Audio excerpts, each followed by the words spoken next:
Geology students. This is the first lecture for June the 15th, Wednesday, 2020. You're going to take the test today. Today's Monday, but on Wednesday we're going to start covering the material for the final exam, which is going to start in Chapter 11. Chapter 11 is about water. Water is the study of water is called hydrology. I'll spell it for you here. Hydrology. A person who studies water is called a hydrologist.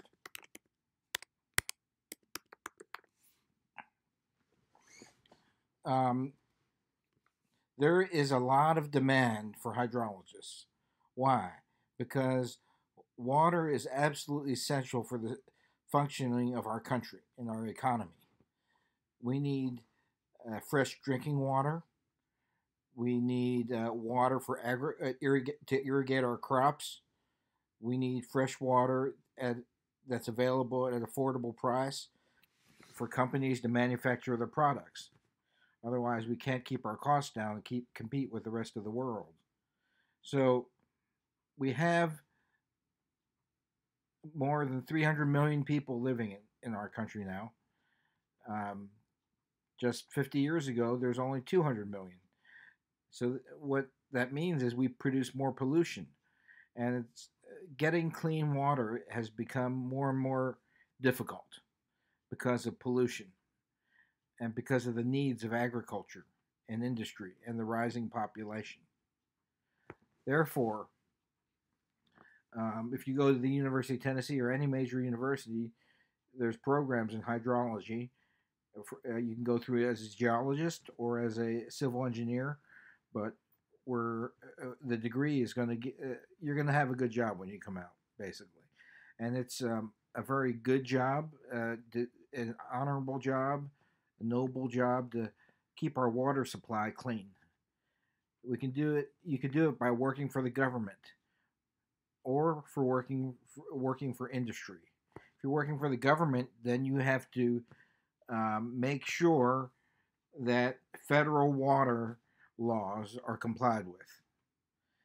Or if you work for a state, like the state of Tennessee, you have to make sure that state water laws are complied with. If you work for a company, you have to make sure that your company is in compliance with state and federal water laws so that you don't get fined, and also because it's the right thing to do. Let's start off talking about our water laws. I'm going to go over the main water laws. And the first one that you need to know about CWA. And then we'll talk about SDWA. And then we'll talk about MPRSA. And then we'll talk about RCRA. And then CERCLA. In the federal government, we like to use acronyms. So CWA stands for the Clean Water Act. And then SDWA is the Safe Drinking Water Act.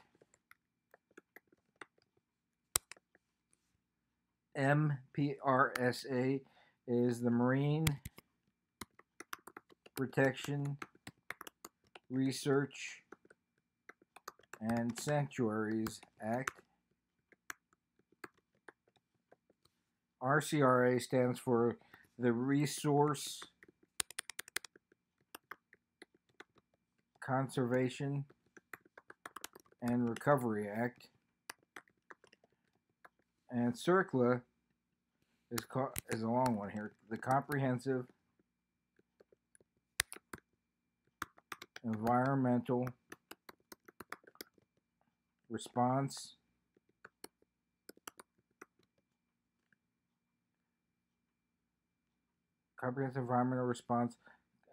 Compensation Liability. Oh, good Lord. Oh, where it moved up here. Comprehensive Environmental Response Compensation Liability Act. Also called the Superfund Act. Okay, some people call it Superfund. But I used to be a federal employee. I worked for the U.S. Bureau of Reclamation. I also worked for the Army. That's federal too. But when you work for the government, you don't say comprehensive environmental response compensation liability act. It takes too long. We just say CERCLA. If we're talking about Clean Water Act, we just say CWA. So that's the way you talk as a government employee. Let's talk about each one of these. First ones are CWA and SDWA. They were the first ones enacted in the early 70s, 72 to 73. And who was president? Here's a little quiz for you. Who was president in 72 to 73? Let me give you a clue. I'm resigning from the presidency at this time and this day. And the American people know that I'm not a crook. Richard Milhous Nixon. Okay, so the Nixon administration passed most of our environmental laws. So protecting the environment is not a Democrat or Republican thing. In fact, most of our environmental laws were passed under Republican administrations. All of these were passed under Republicans except for the last one.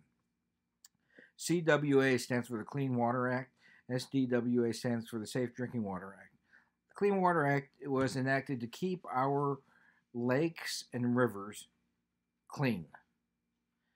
And thank God for the Clean Water Act.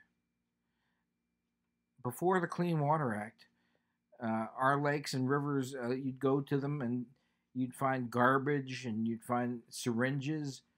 Hospitals would dump their waste there, blood bags, all kinds. It was disgusting. The American people have the right to be able to go to Norris Lake and different places and not worry about your kids getting sick by swimming in the water. And if you like fishing, you don't want to get sick when you eat the fish. And so therefore, CWA was, it's based on, by the way, MCLs and MCLGs. What are MCLs and MCLGs? MCLs are maximum contaminant levels. And MCLG stands for maximum contaminant level goals.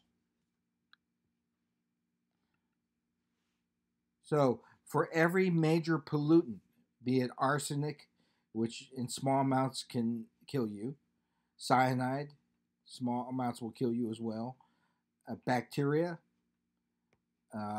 lead, which causes brain damage, iron, sodium.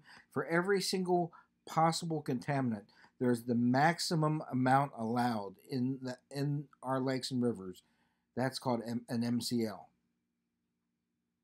So let's say, for example, that we went to the Arkansas River and we tested the water in the Arkansas River, and we found that MCLs were exceeded for lead, which is 1 part per billion. In other words, if we had more than 1 part per billion of lead in water, we could close that part of the river off to protect the public. Or various types of bacteria are only allowed in certain amounts. Otherwise, people are going to get sick. I used to work in Arkansas, and they closed part of the Arkansas River down because MCLs were exceeded for a type of bacteria called fecal coli.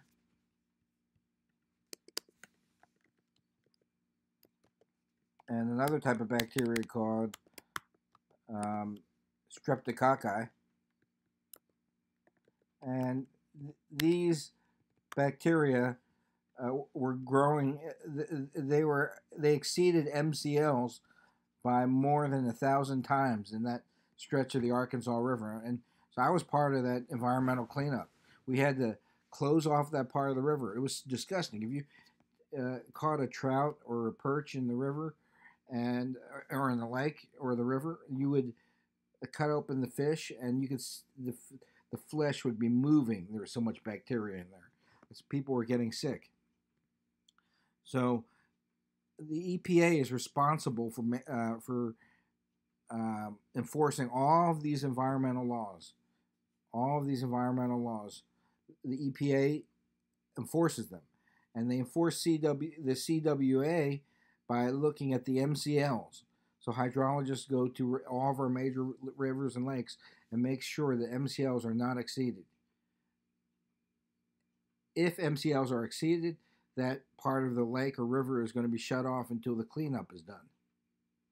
The state or the city or the county they're going to have to clean up that water, and the EPA, Environmental Protection Agency, will give them a set amount of time to clean it up. That's called a remediation.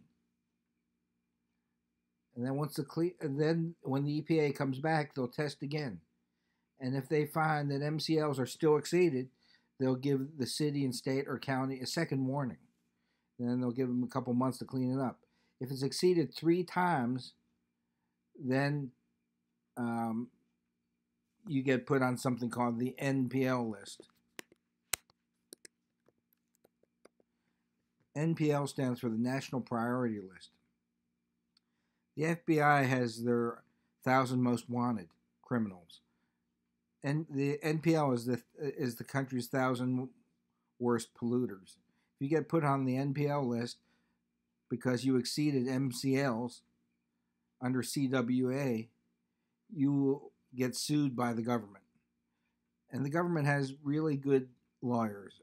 They will bankrupt you. So that's why companies and cities and states, they want to monitor the water supply, not only because it's the right thing to do, because they don't want to get destroyed financially. Bottom line is, if you exceed MCLs under CWA, the EPA is going to find out. You'll be put on the NPL list, and then you'll be SOL.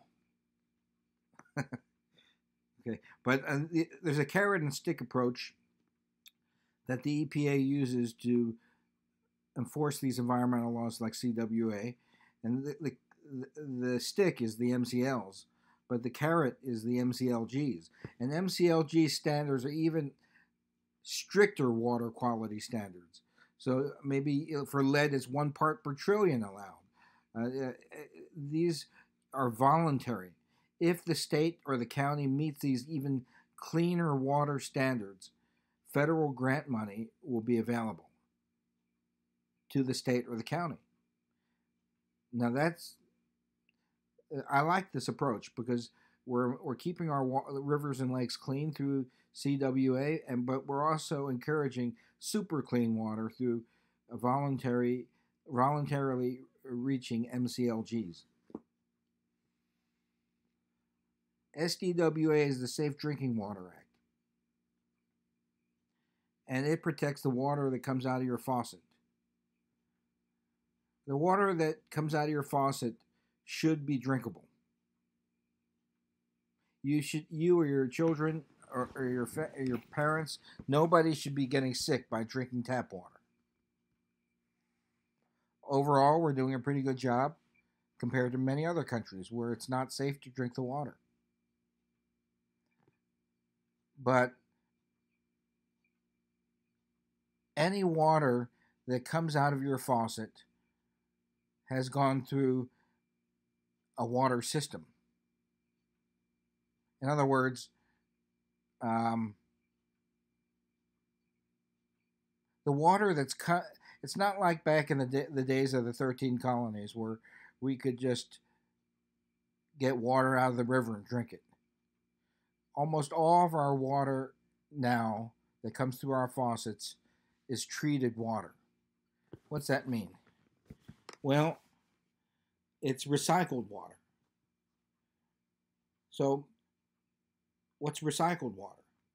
Well, all the water that goes down your bathtub, goes down the sewer, goes down your toilet, that goes down your sink, goes into the water system.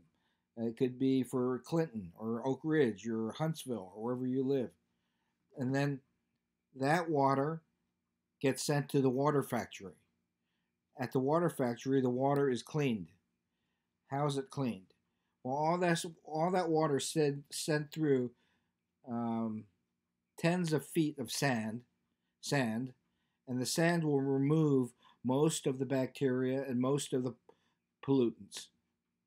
Maybe more than 90% will be removed through sand. Sand is an excellent natural filter, removing most of the pollutants. But that's not good enough. We need the water to be safe enough to drink. So the next thing we do is we put it through activated charcoal, like in an aquarium. Activated charcoal removes even more of the bacteria and some of the poisons. And this water then, in some places, it's going to be go through an additional layer of microbes, which these microbes will kill any disease-carrying viruses in the water. And some cities and counties can't afford that, but others can. Then when that water gets through all those different layers, it has to go through, it has to be disinfected. And there's two main ways in which we disinfect water in the United States. One is by using chlorine. Chlorine will kill anything that's left over. Or ozone. Or actually, there's a third way that's we're starting to use more, ultraviolet light. So either using, chlorine's the cheapest way, and that's why a lot of people don't like to drink tap water, because of that chlorine taste. But it's more expensive to use ozone or UV light, but it keeps the water better tasting. After the water is processed through the water factory, it goes through your tap, and you turn on the tap, and almost always the water is going to be safe. But more and more, our drinking water supply is being affected by pollution, from companies, by pollution from sewage, from hospital waste, from nuclear waste. And so since starting, and also from leaking gasoline tanks, leaking septic tanks. So more and more we're having a problem with our tap water. And so since the 80s, the bottled water industry has boomed. I'm not here to sell you on bottled water, but I've talked to a lot of the hydrologists here in East Tennessee, and a lot of them are drinking bottled water, which worries me. But there's a reason why bottled water is usually safer, and the reason is quite simple. These bottled water companies, they take extra steps to clean up the water, and they have to, because if anyone gets sick drinking their product, they're out of business. So they're going to be very careful about it. But we should be at the point where we can drink our tap water. And most of the time, almost always, it is safe, but not always. That's the problem. The leaking gasoline tanks have contaminated the water supply here around Oak Ridge before. Nuclear waste has. So we have to be careful. The EPA also enforces SDWA through MCLs and MCLGs, which are stricter than those for CWA. Third federal law is MPRSA, the Marine Protection Research and Sanctuaries Act, also passed in the early 70s under President Nixon's administration. Thank God for MPRSA. Before MPRSA, you go to Myrtle Beach or Gulf Shores or the Jersey Shore or Malibu in California, you'd see garbage in the oceans. You'd see syringes in the ocean. It was disgusting. Raw sewage would be in the oceans. Not only is it bad for tourism and for swimmers, our seafood was getting contaminated. So MPRSA was passed to outlaw the dumping of garbage and sewage into the oceans. I think that's a good thing, MPRSA. Our oceans have cleaned up a lot. You don't hear about contaminated seafood. Back the old timers will tell you that in the 60s, people didn't want to eat seafood because of the contamination. RCRA was passed next, the Resource Conservation and Recovery Act. Who's going to monitor the government itself? What if a government installation is doing the polluting? For example, of our military bases, where we have ammunition from World War II and Vietnam, and they're buried at the base, and it rains on it, and those contaminants get into the water system. Well, EPA, they have to um, be able to enforce water law, and for civilians, they'll just put them on the NPO list, and then they'll fine them, right? And then they'll do the cleanup, the remediation. But who's going to monitor the government itself to make sure that government installations are not polluting our rivers and lakes and groundwater? Well, in order to keep government installations from being polluters, we passed RCRA.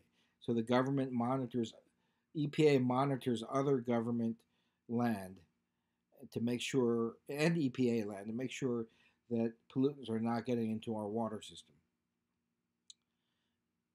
The last environmental law we're going to talk about is CERCLA, the Comprehensive Environmental Response Compensation and Liability Act, also called Superfund. You're probably not old enough to remember, but in the 70s there was a 3 Mile Island. There was the worst nuclear disaster ever in the United States, when a nuclear reactor almost melted down, and there was a release of radioactivity into the water supply.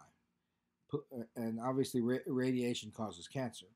And so the EPA does what it always does. They found who the polluter was. It was a local utility company. And then the government put them on the NPO list. And they sued this company.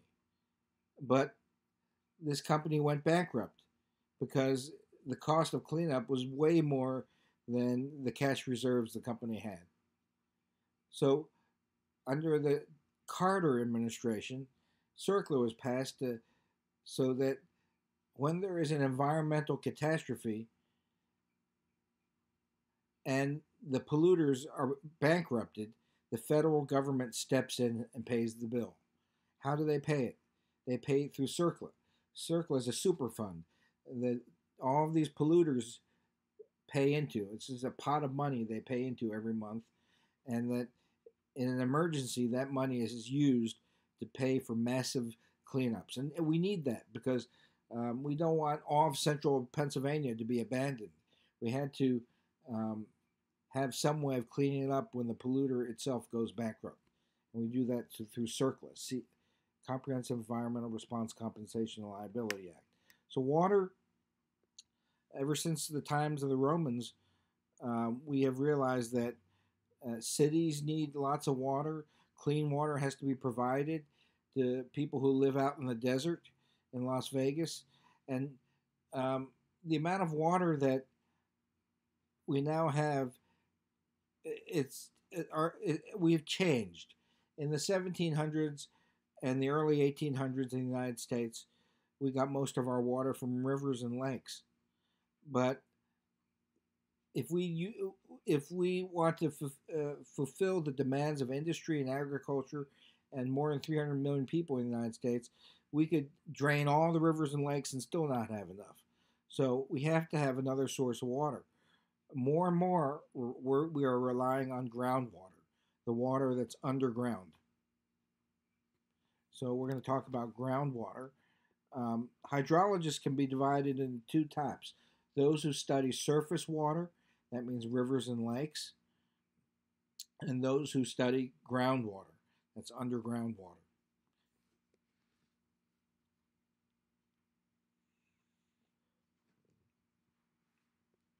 Okay, I'm going to stop here, and the next video will be about the water cycle, also called the hydrologic cycle.